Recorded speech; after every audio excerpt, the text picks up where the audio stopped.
اعوذ باللہ من الشیطان الرجیم، بسم اللہ الرحمن الرحیم۔ اس پنڈال میں موجود سینکڑوں خواتین اور اکا دکا بھائی، السلام علیکم۔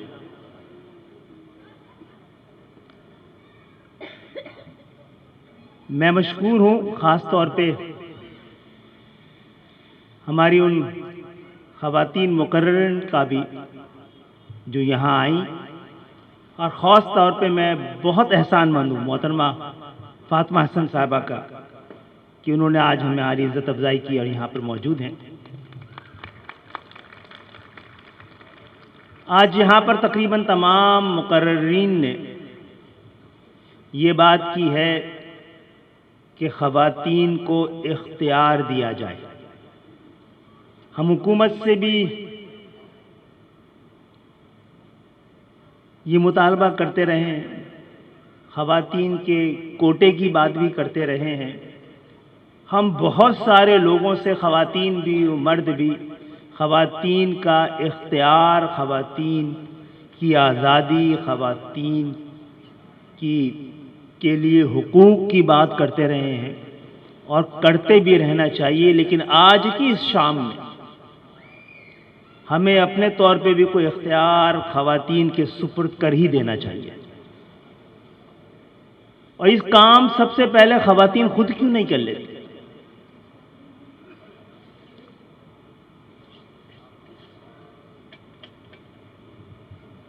ہمیں بیٹھ کے پاکستان بھر کی اور خاص طور پر آج کیونکہ یہاں ہم بیٹھے ہیں، اپنے ارد گرد کی خواتین کو با اختیار کرنے اور اپنے پیروں پہ کھڑے کرنے، کیونکہ 50% آبادی کو گھر پہ بیٹھا کر گھر بھی نہیں چلایا جا سکتا۔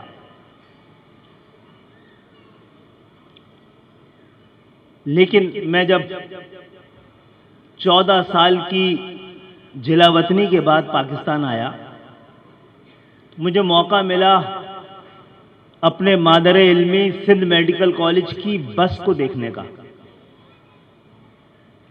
میں نے شروع سے آخر تک دیکھا، اکا دکا نوجوان طالب علم نظر آئے، طالبات ہی طالبات تھی۔ یعنی کہ کم سے کم اس میدان میں تو خواتین کو کسی کوٹے کی ضرورت نہیں پڑی، وہ کورٹ میں گئیں اور میرٹ پہ آئیں۔ تو کوئی ایسا انتظام کریں کہ ہم خواتین کے لیے کوٹا مانگنے کے بجائے، کوٹا مانگنے کا مقصد یہ ہے کہ آپ ان کی صلاحیتوں پر شبہ کر رہے ہیں، شک کر رہے ہیں، ان کو میرٹ کی آزادانہ مقابلے کی گنجائش جگہ دینی چاہیے۔ لیکن یہ بتائیے، جب 70% کم سے کم کراچی کی میڈیکل کالج اور یونیورسٹی میں طالبات ہیں، تو کیا کراچی کے اسپتال میں 70% لیڈی ڈاکٹر بھی ہیں؟ پاکستان کے اعداد و شمار یہ بتاتے ہیں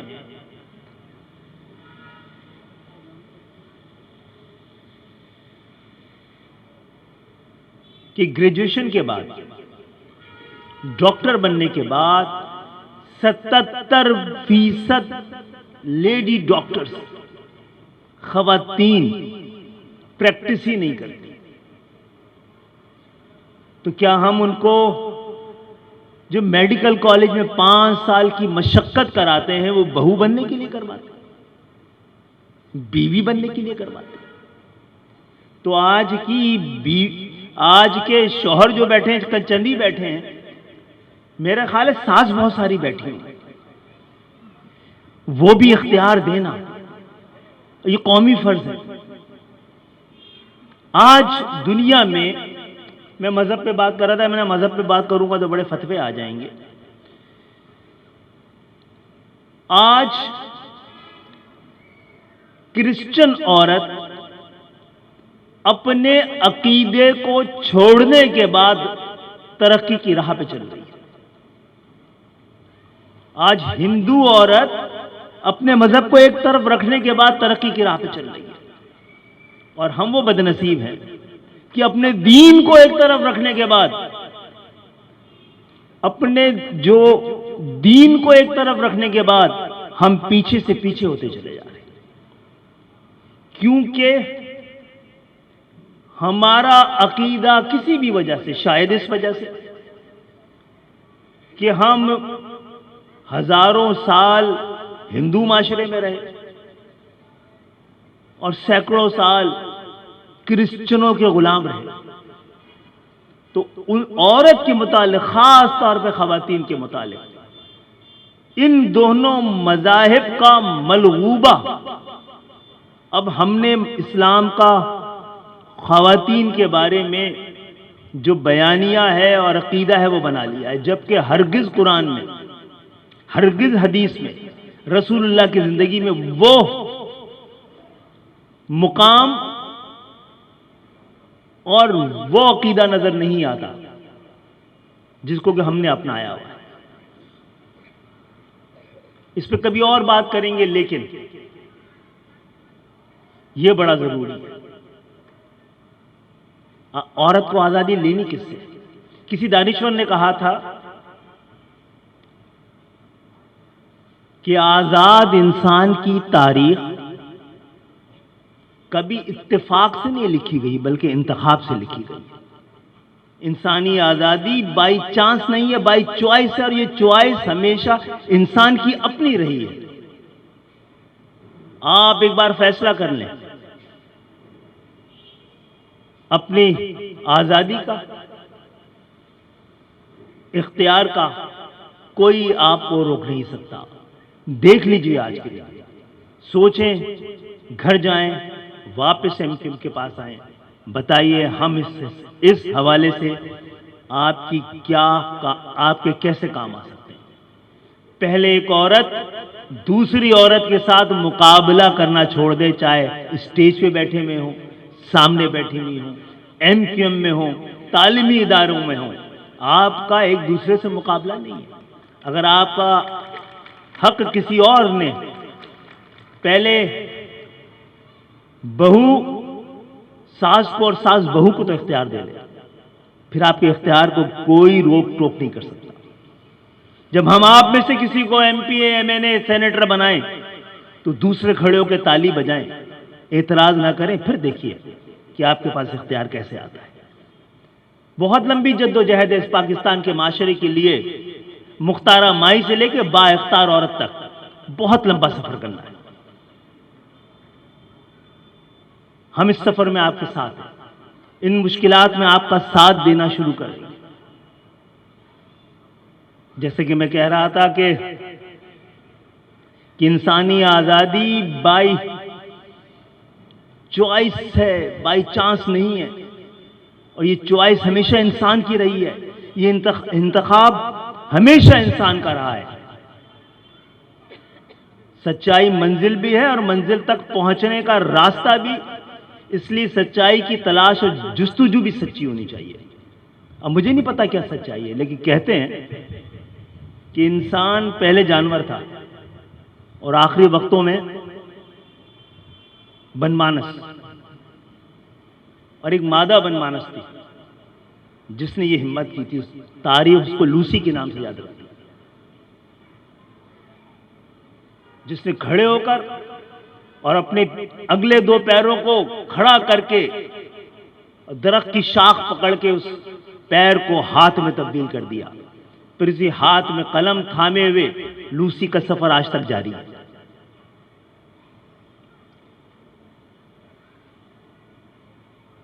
ہم یہ سمجھتے ہیں کہ ایم کیو ایم میں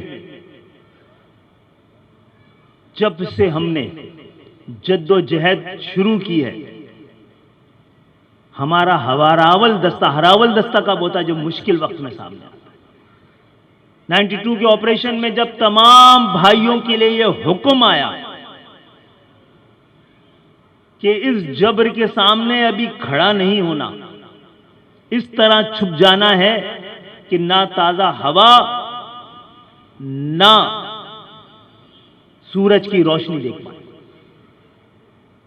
تو پھر صرف 2-3 ہفتے ہی گزرے تھے، فیصلہ ہوا کہ اپنے طاقتور طبقے کو باہر نکالا جائے، صنف نازک کو باہر نکالا جائے. میری مائیں بہنیں نکلی تھیں تو ایم کیو ایم اور حق کی یہ تحریک دوبارہ سڑکوں پہ نظر آئی. کوڑے کھانے سے لے کر اور جیلوں جانے تک کسی موقع پر، کسی جگہ پر ایسی نہیں تھی کہ جہاں پر ہم نے ان کو دیکھا نہ ہو. ایم کیو ایم نے اپنے حصے کی ذمہ داری پوری کی ہے اور ابھی بہت ساری ذمہ داریاں پوری کرنی ہیں. لیکن ہم ان دن کو منانے سے اب کام نہیں چلے گا. ہم نے پچھلے دنوں جو آج کے دن اور کووڈ کے درمیان کا جو وقفہ ہے اس سے پہلے منسٹری آف آئی ٹی نے جو کہ ایم کیو ایم کو ملی تھی، ایسے کئی منصوبے بنائے تھے اور ہم نے درخواست کی تھی شعبہ خواتین سے کہ ہمیں ایک بڑا قوائف نامہ دیں. ہم یہ تو دیکھیں ہماری خواتین کے پاس کتنی پی ایچ ڈی موجود ہیں، کتنے ماسٹرز ہیں، کتنے گریجویٹ ہیں، کتنوں نے پروفیشنل تعلیم حاصل کی بھی ہے، تاکہ ہمیں اپنی اصل طاقت کا اندازہ ہو سکے. آئیے کوئی اور نہیں تو شعبہ خواتین شروع کرے. ہر وہ جو پڑھا سکتا ہے وہ پڑھائے، ہر وہ جو پڑھ سکتا ہے وہ پڑھے. یعنی کہ سب کو ہی پڑھانا ہے اور سب کو ہی پڑھنا ہے. ایسے انتظام ہم کر سکتے ہیں. دنیا آپ کے لیے تیار بیٹھی ہے. آنے والے سالوں میں 10-15 سال میں ہو سکتا ہے، اس سے پہلے یہ ہو سکتا ہے اس سے 5-10 سال اور لگ جائے. انفارمیشن ٹیکنالوجی اور بایو ٹیکنالوجی کی ملاپ نے دنیا کو اس مقام پہ آنے والی ہے جس کا کہ کچھ لوگوں کو ڈر بھی تھا کہ ایسا نہ ہو کہ ترقی اور سائنس دونوں انسان کے ہاتھوں سے نکل جائے. شاید آنے والا 20-25 سال اسی دور سے ہمیں گزارنے والا ہے. اس تیز رفتار دنیا نے سب کچھ بدل کے رکھ دیا ہے.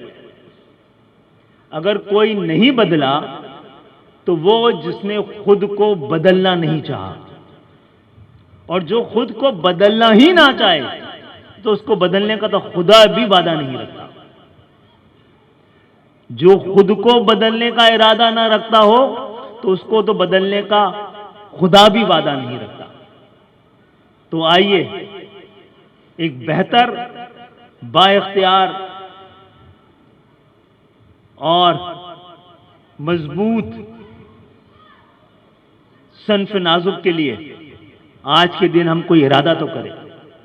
ایک پروگرام ہے جس کے لیے آپ لوگ، میں امین الحق بھائی وہاں بیٹھے تھے، ان کو آ جانا چاہیے تھا.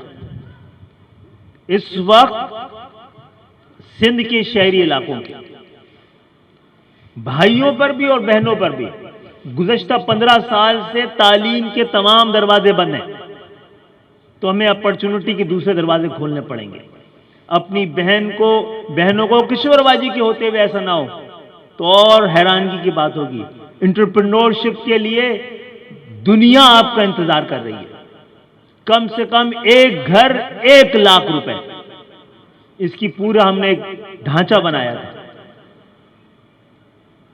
کیونکہ آنے والے وقت میں اتنی تیزی سے دنیا موڑ کاٹنے والی ہے کہ جو اس کے ساتھ نہیں مڑا وہ بھٹکتا رہ جائے گا. ڈر یہ ہے کہ دنیا کے 1 ارب لوگ بے روزگار نہیں ہوں گے، وہ irrelevant ہو جائیں گے. ایک مرد سے اب یہ دنیا نہیں چل پائے گی. سائنس نے دنیا کو وہاں لا کے دوبارہ کھڑا کر دیا ہے جہاں لوسی کی جرت نے ایک جانور کو انسان بنا دیا. اور یہ بھی تاریخ ہے کہ کسی بھی اسپیشی نے، جانور کی،